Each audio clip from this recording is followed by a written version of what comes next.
వరుసగా 6వ రోజు ఇండిగో వందలాది విమానాలను రద్దు చేసింది. దేశంలో వివిధ విమానాశ్రయాలకు రాకపోకలు సాగించాల్సిన 650 విమానాలను ఆదివారం రద్దు చేసినట్లు ఇండిగో ప్రకటించింది. 1650 విమానాలు నడిపిస్తున్నట్టు తెలిపింది.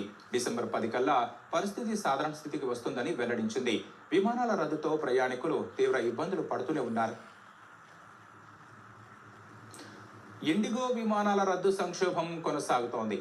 ఇండిగో రోజు 2300 విమానాలు నడుపుతుండగా వాటిలో ఇవాళ 650 రద్దు చేసినట్లు ప్రకటించింది. 1650 విమానాలను నడిపిస్తున్నట్లు ప్రకటించింది. పైలట్ల నిర్వహణ వైఫల్యంతో ఏర్పడిన సంక్షోభాన్ని ఈ నెల 10వ తేదీ నాటికి పరిష్కరించగలమని వెల్లడించింది.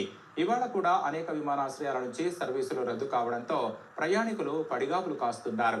వివిధ పనుల నిమిత్తం బుకింగ్ చేసుకుంటే అర్ధాంతరంగా రద్దు చేశారని, ప్రత్యామ్నాయ ఏర్పాటు కూడా చేయడం లేదని ఆరోపిస్తున్నారు.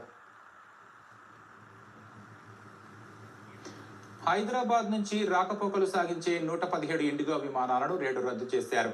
శంషాబాద్ నుంచి బయలుదేరాల్సిన 61, రావాల్సిన 56 విమానాలు రద్దయ్యాయి. బెంగళూరులో ఇవాళ 150 విమానాలు రద్దయ్యాయి. ముంబైలో 112, ఢిల్లీలో 109 విమానాలను నిలిపేశారు. విశాఖ నుంచి రాకపోకలు సాగించే 10 ఇండిగో విమానాలు కూడా రద్దయ్యాయి. తమిళనాడులోని తిరుచిలో 11 విమానాలను నిలిపేశారు. తిరువనంతపురంలో కొన్ని ఇండిగో విమానాలు రద్దయ్యాయి. శ్రీనగర్ నుంచి అమృత్సర్కు వెళ్లాల్సిన 2 విమానాలను ఇండిగో రద్దు చేసింది. ఇండిగో సంక్షోభం దృష్ట్యా ప్రయాణికుల కోసం స్పైస్ జెట్ 100 అదనపు విమానాలు నడుపుతోంది. రైల్వే శాఖ అదనపు రైళ్లను నడుపుతోంది. ఇండిగో విమాన సర్వీసుల రద్దుపై ఆ సంస్థ సీఈఓ పీటర్ ఎల్బెర్స్కు డీజీసీఏ ఇప్పటికే షోకాజ్ నోటీసు జారీ చేసింది. ప్రణాళిక పర్యవేక్షణ లేకపోవడంపై చర్యలు ఎందుకు తీసుకోకూడదో చెప్పాలని డీజీసీఏ షోకాజ్ నోటీసులో పేర్కొంది.